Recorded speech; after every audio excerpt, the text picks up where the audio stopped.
কি অবস্থা? আরে দুলা ভাই কেমন আছেন? এই তো ভালো, কি আছো তুমি? হ্যাঁ আলহামদুলিল্লাহ ভালো আছি। আপু তোরে না নিতে আইছি, চল। নিতে এসো? হ্যাঁ।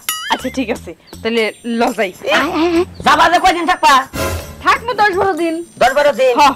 ও, তাহলে এক কাম করো, হ্যাঁ তাহলে তুমি গইরা হোগা, মোর বোনের বাড়িতে থাই। ধরো, এটা কেমন কথা কও? আই, তোর জামাই কি কইরা আপু? আমি ভালো কথা কইলাম, তুই যে যাবি গে, আমারও পাকশাক করে খেলাম ওরা। হ্যাঁ?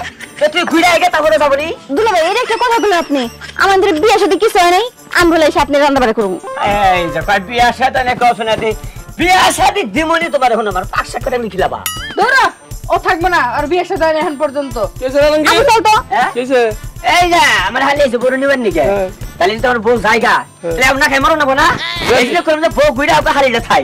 হালি থাকলে তুই মালুম সই কথা কইলি তাহলে এত এখন থাকবি তুই আরে অগরে বড় তো দেখি যে তোমরা যখন বনে নিবেন নাকি দেখো যে কেন জামাই শুদ্ধ নেই বুঝছো এই গানটুকু মাথায় নেই না দুলা ভাই শুদ্ধ না লাগে। হ্যাঁ দুলা ভাই আপনারা নিতে আইছি, চলেন চলেন।